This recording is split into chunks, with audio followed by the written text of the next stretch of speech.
Ooh, I can tell this is probably going to be a very interesting review.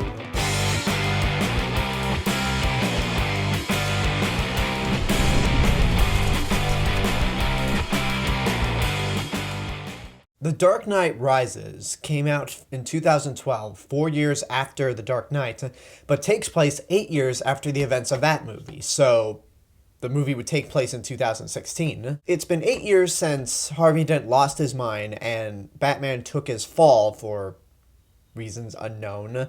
So Gotham is at peace. Things seem to be working fairly well. All of a sudden, this mysterious figure named Bane, played by Tom Hardy, has been spotted in Gotham's underground and plans to finish what Ra's al Ghul tried to do in Batman Begins with the help of the League of Shadows. So this forces Batman to come out of retirement and try and save the city one final time. So if you don't know this, I actually started reviewing movies back in June of 2012. I reviewed movies on my old channel, and one of the very first new releases that I reviewed was The Dark Knight Rises.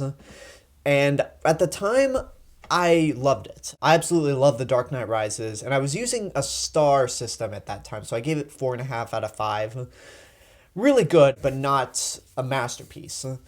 But as the years went by, and I started thinking about the movie a little more, I found myself growing more frustrated with it. Like, there are some parts that I really like about the movie, and some parts that just drive me mad and kind of make me angry. So I rewatched the movie again at long last in prep for this review, and my feelings for this movie just aren't as enthusiastic as they once were. It's not terrible at all. It's nowhere near Batman and Robin or Batman Forever level bad.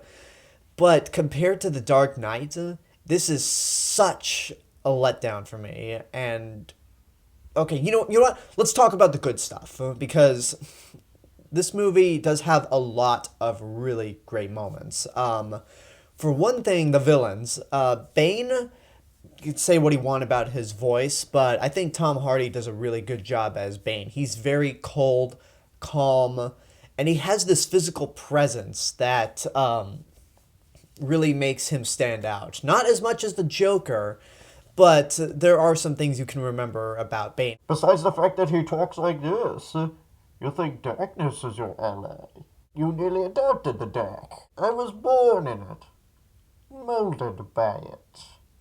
There you go, my Bane impression. Much better than my Bale Batman impression, but bottom line, I thought Bane was a cool villain, especially in the sense that we've never really seen him done right in movies, so that was neat. And then, more than Tom Hardy as Bane, I loved Anne Hathaway as Selina Kyle, aka Catwoman. She's very sly, witty, she's a thief, but in the end, you see that she does have a heart of gold. While I do think Michelle Pfeiffer makes for a better Catwoman, in this Nolan-style universe, Anne Hathaway fits the role perfectly. Another great cast member is Joseph Gordon-Levitt as John Blake, a up-and-coming cop who suddenly proves himself that he can take on the mantle of Batman, and he's the only one to figure out, yeah, Bruce Wayne, you're Batman. He's really good, even though there are a few problems. There are like a few small problems with him. Not getting into the negatives quite yet, but there's a scene in the movie, once he's promoted to detective, where he's attacked by a couple dudes and shoots both of them. He tries to get information out of one of the guys who's dead. So then he looks at his gun, kind of tosses it aside in disgust, and it really shows like, oh, this guy really could be the next Batman because of the no-killing policy that Bruce Wayne has. But then in the very next scene, he goes into a hospital and pulls out a shotgun, like, no, I still gotta use guns. So it makes you go, okay, then why did you throw away your first gun in disgust if you were gonna pull out a bigger gun anyway?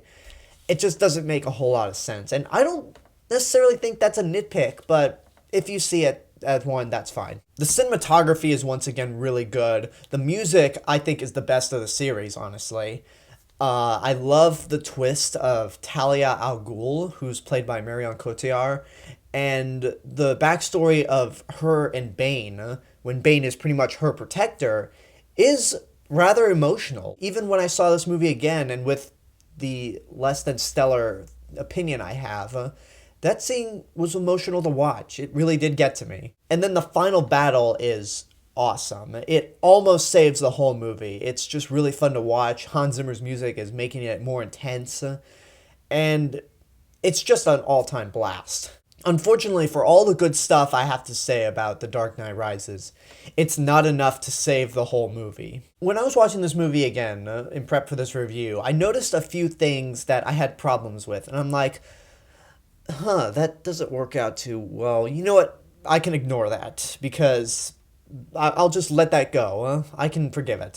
But then just so many things that I didn't like kept happening to where I'm like, okay, this movie is a mess. Let's get into one problem specifically, and that's with the character of Bruce Wayne.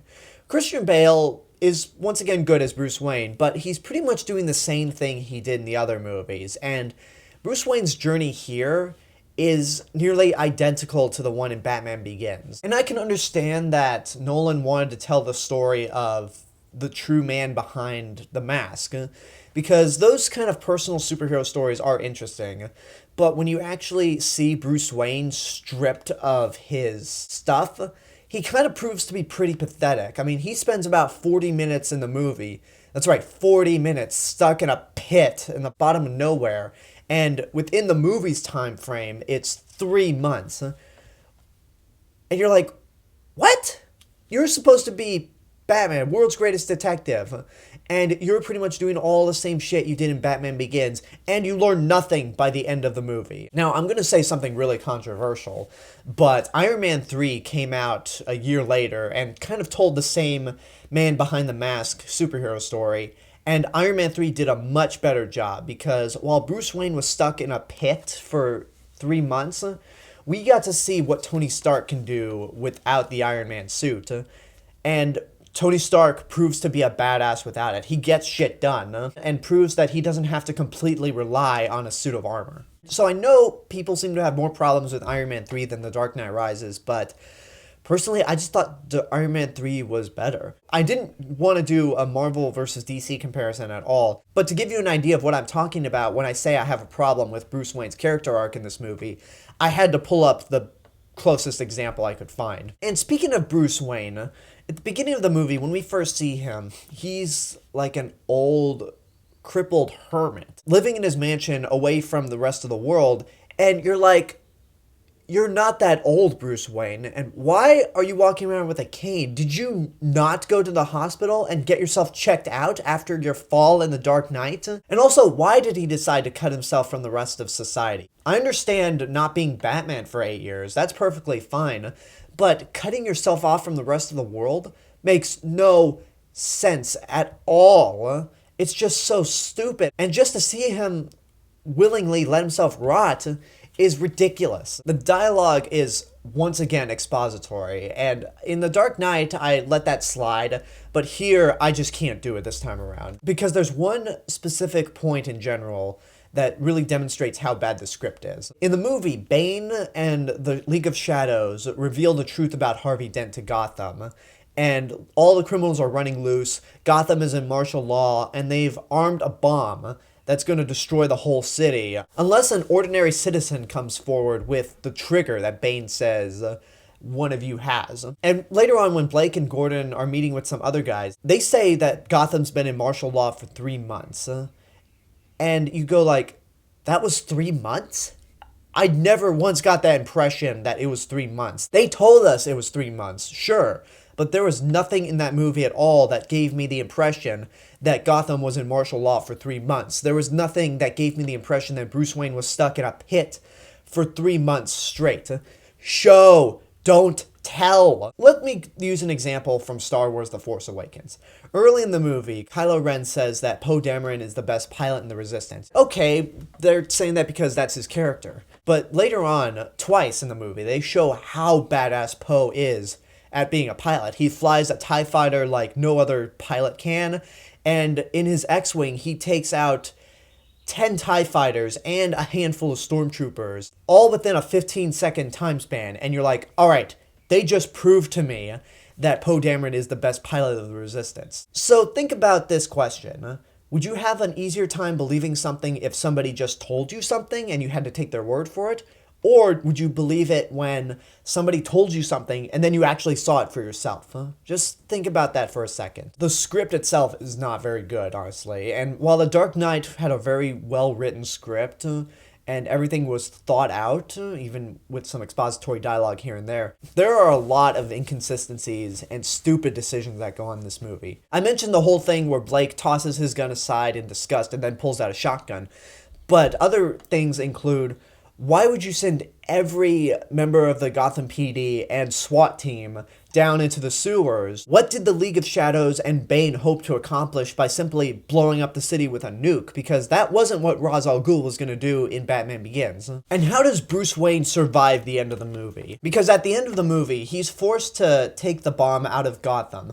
But the Bat, his Bat plane for the series, has no autopilot. So he has to take the bomb all the way out to the city. And we see Bruce Wayne carry the bomb out up until the final seconds of detonation. And at the point he's out in the ocean, there's no way he can make it back to Gotham and survive the nuke. So the whole theory of how did he survive, I think is just total bullshit. And it's one of those things that just needs to be explained more with visuals, not dialogue. Then there are some other lazy inconsistencies, which is kind of inexcusable given how expensive this movie is. Why is it that after the Gotham Stock Exchange scene, Bane and his crew leave the stock exchange at day, and the police keep chasing them up until night? Why is that? And also, there's one IMAX shot where Batman's looking out into the city. It's right before the first Batman versus Bane fight. And for a split second, if you pause before the next scene, you can see the Empire State Building and the Chrysler Building in the background. And you're like, come on, Nolan. You seriously couldn't have missed two of the most iconic buildings in the United States in the background of this fictional city. You should have seen that. The fight choreography is once again terrible, most notably the first Batman vs. Bane fight, because it's so uninspired, and the whole fight is just, it's like a boxing match. It's like if you're watching Rocky fight somebody, and given that Batman has so many tools at his disposal, he couldn't at once think, okay, just boxing Bane is not going to work. I'm going to bat hook my way out of here and try another tactic to stop Bane. But no, he just keeps punching away at Bane until the iconic moment where Bane breaks Batman's back. That was really stupid on Batman's part to not even try to fight Bane. On the second fight, you would think it's harder to forgive because Batman would have learned his lesson. But given the circumstances of the sequence and where they're fighting, there was no way he could have used any of his gadgets successfully. So I don't have a problem with the second fight as much as I did the first one. The last thing I'll say, and I know a lot of you are probably tired of me bitching about this movie, is the movie is way too long. It's almost 3 hours long. And with Batman Begins, it was long, but I didn't feel the length because it was pretty much two movies in one. The Dark Knight, it was long and you did feel the length, but there was so much going on that you were never bored. This movie is too long. Doesn't need to be too long. The middle act of the movie is so boring. And the movie is just downright depressing to watch. Besides the finale, I can't think of any other moment in this movie that was fun. It's really a downer. Because as dark as The Dark Knight got, it at least had an element of fun. And I can't believe I'm saying this, but even though I wasn't the biggest fan of Man of Steel for trying to be dark like Batman, Man of Steel had more enjoyment in it than this movie. This movie, it's tough to watch because of how dark it is. I'm going to wrap things up right now. The Dark Knight Rises, for me, is usually what everyone tells me Return of the Jedi is to them. Like, the people who don't like Return of the Jedi, I understand now with Dark Knight Rises. Because with Return of the Jedi, I go, yeah, there's some issues here and there where it's not as good as the first two, but what's good about the movie is so good that I'm willing to ignore all those problems, and Luke Skywalker does complete his journey as a character. The Dark Knight Rises, there are just so many problems with this movie that I can't fully forgive it, and Bruce Wayne, once again, learns nothing in this movie. He does not once change as a character throughout this entire film. Some of those criticisms can be considered nitpicks. I don't think they're nitpicks because I feel like the more realistic a superhero movie gets, the more you need to apply real world physics to that movie. Like with the Avengers, if there was something that didn't make sense in our world, it's like, okay, at what point do you criticize that, but you let go something else really silly that couldn't happen in our world? In this series, it's harder to give something out of the ordinary some slack because it's got to apply to the realism this series has established. I don't hate this movie. I can never say I hate The Dark Knight Rises because, admittedly, I'll go back and watch a few scenes, especially that climax. But for the movie as a whole, I gotta say, watch at your own risk. Yeah, I really have to go with my honest opinions. There are some really good parts of this movie, but I can never see myself watching this from beginning to end ever again because it's too long and too depressing. And that's my review for The Dark Knight Rises, and despite what I thought of that, I think the Dark Knight trilogy as a whole was a success. It brought us a new take on Batman, a more realistic one that made us believe in this world, and it was a really fun run. But I'm ready for a more comic book-like Batman in Batman v Superman. Will the movie be good? I hope it is good. I don't think it'll be good, but we'll see. Just next week, we get to see the movie. So, yeah, those are my thoughts on The Dark Knight Rises. One last thing I'll say is that when I originally reviewed The Dark Knight Rises in 2012, I did a little skit with one of my college friends that was supposed to be like a news broadcast, making fun of Rush Limbaugh thinking that Bane was named after Mitt Romney's company, Bain Capital, which is not. You're insane to think it is. But it was a fun little video I did in college. I don't know how well it holds up because I haven't seen it since then. It might suck, but I'll put a link to it in the description there. And as always, I hope you enjoyed this review. I can't wait to hear your guys' thoughts on The Dark Knight Rises. Like, comment, subscribe, share me with your friends. Check out my official website. You can follow me on Facebook, Twitter, Instagram, SoundCloud, Periscope, and Rift.tv. Don't forget, the Indiegogo campaign for A Faithful Companion is still ongoing. Share, donate if you can. They need your help funding the movie. And this is the real Mr. Robinson telling you there is only one.